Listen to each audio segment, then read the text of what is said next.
Hello friends, welcome to Crackgate CSE, and in this series of algorithm we have completed the hashing topic. So in this particular video we'll be discussing some previous year gate questions on hashing, right? So if you have not subscribed the channel, please subscribe the channel and press the bell icon so that you can get an update whenever I am uploading any new video. So now start with the first question. So these are the questions which came in 2015 and these two questions come in gate 2014 in different sets. So start with first question. In the first question it is given that the hash table T with 25 slots. 25 slots mean we are having m value as 25 that stores 2000 elements. So the number of keys we can say is 2000. So we have to find out the load factor. So they are denoting load factor as a 40. So we know that the formula for load factor is n upon m. So see here I am having the solution. So it is given that m is equals to 25, n is equals to 2000, and we know that the load factor formula is n upon m, where n is nothing but number of keys and m is number of slot or the size of hash table. So n is 2000, m is 25, so we are getting the answer as 25. So the answer for the first question is 80. So this is a simple question which is directly based on the formula. And in the previous video of perfect hashing, I discussed some important formulas, two important formulas for the successful probe and unsuccessful probe in open addressing. So remember those formulas also, because there is a possibility that you can get a straight question on the basis of those two formulas. So don't forget to watch that video if you haven't watched it till now. Now let's move on to the second question. Which one of the following hash functions, these are the hash function given, on integers will distribute keys more uniformly over 10 buckets? So the size is 10, numbered from 0 to 9, and the value of I ranging from 0 to 2020. That means the keys are ranging from 0 to 2020. So we have to find out of these four hash functions which particular hash function will be distributing the keys more uniformly. So here you can see that we are talking about I, and here we are having mod 10 in each option, and if you find out the mod 10, it will give you the remainder, which is nothing but the first digit of any particular key. So here we are more concerned about the first key, not about the other keys, right? So let's see the solution. See, as we have mod 10 in all these options, so only last digit matters. So last digit can be from 0 to 9, so I wrote down the I value as 0 to 9, right? So if you consider any values from 0 to 2020, they all will be having 0 to 9 at the ones place, right? So now this is I square, because see there are two things, I square or I cube. So this is 11 into I square, this is 12 into I square.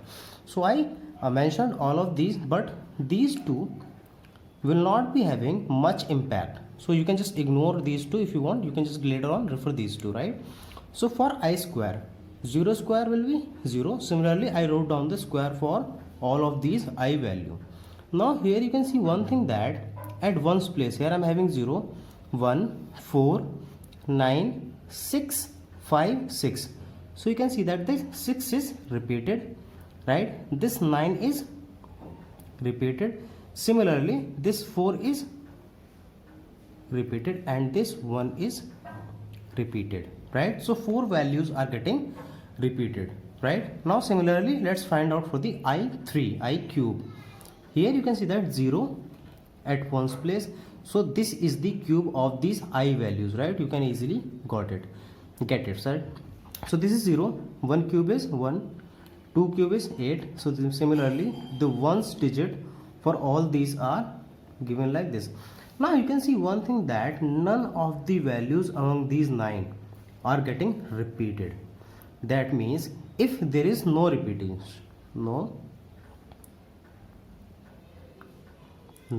right? So we can say there is no repetition among these values, these ones values. So there is no repetition, that means these values are more uniformly distributed, because here we'll be getting conflict at this at the second place, and for this 8th place. Similarly, we will be getting collision at this 4th and 6th. Similarly, we will be getting collisions at this 7 and 3. But here we are not getting any collisions, so we can say that the values will be more uniformly distributed in I cube. Similarly, if you check this 11 into I square, 12 into I square, I just write it down so that I can show it to you. Here also we are getting the same thing. See, 4 is repeated, 6 is repeated, this 9 is repeated, again this 1 is repeated. Similarly here, this 8 is repeated, this 8 is repeated, so it is repeating 4 times, 2 is repeating 3 times, so 4 times. So there is also no uniform distribution. So here we can see that we are having uniform distribution in I cube. So we can clearly mention that this B is the right option. B is the one. B is the hash function in which the values will be more uniformly distributed. So the answer of the first one is 80. Now let's move on to the third question. In third question, it is given that consider a hash table with 100 slots. We are having 100 slots. Collisions are resolved using chaining. Assume simple uniform hashing. Simple uniform hashing means the keys are uniformly distributed. What is the probability that the first 3 slots are unfilled or empty after the first 3 insertion? So what is it? This is a question which is having hashing with probability. So we'll be using the concept of two things, that is hashing with probability. Now let's move on to the solution of this particular question as well. So see, it is given that we are having 100 slots, right? So values will be ranging from 0 to 99, right? It is given that we are having simple uniform hashing. Simple uniform hashing means the slots will be picked with equal probability. There is no partiality. That means we will be having equal distribution, right? So we are having equal probability for all the 100 slots. First 3 slots are unfilled. So if we are having the hash table with 100 slots, first 3 are unfilled. That means what are remaining? 97 slots are remaining. Repetition is allowed because chaining is used. So this is a chaining. In chaining, if there is a repetition, we will keep on linking in a linked list manner. So it will be handling repetition in such way. That means in these 97 we will be handling the repetition also, right? So repetition is allowed. So see, where is it? Yeah. What is the probability that first 3 slots are unfilled? So if I am checking for the first place, first particular slot, we have to make sure it is not filled, it is empty. So we will be going with the 97 slots which we can fill. We are having the condition on the starting 3 slots. So that means these 3 slots has to be unfilled or empty. That means 97 places or 97 slots are available. So out of these 100, I will be selecting any one among the 97 for the first one. Second time if you are inserting, then again I am having these 97 options available. So again it is 97 into 100. For third time also we are having the same option. So 97 into 100. So what will be the answer? Answer will be 97 into 97 into 97 divided by 100 cube. So the right answer is A, right? So I hope you got an idea. Alright, let's move on to the next question. Consider a hash table with 9 slots. The hash function is k mod 9. The collisions are resolved by chaining. The following 9 keys are inserted in the order. So these are the keys given. We have to find out the maximum, minimum and average chain length in hash table after inserting these values. So these are the options. We have to select which one is right. So here I am having a hash table. So first of all I am inserting 5. So 5 mod 9 is 5 only. So we added a node in the 5th place and inserted 5.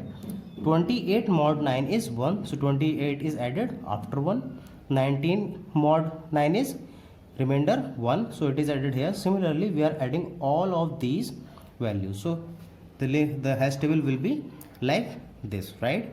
Now we have to find out the maximum, minimum and average chain length. So the maximum length is 3, minimum length is 0, right? Here also. So maximum is 3, minimum is 0. Now what is average? Sum all the length. 0 plus 3 plus 1 plus 1 and so on. So 0 plus 3 plus 1 plus 1 plus 0 for 4 plus 1 plus 2 plus 0 plus 1.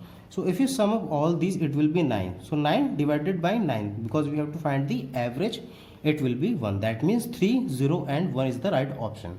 So this 3, 0 and 1 is the right answer, right? So this is how you can solve the questions on chaining. In the next video, I will be discussing some more questions on chaining.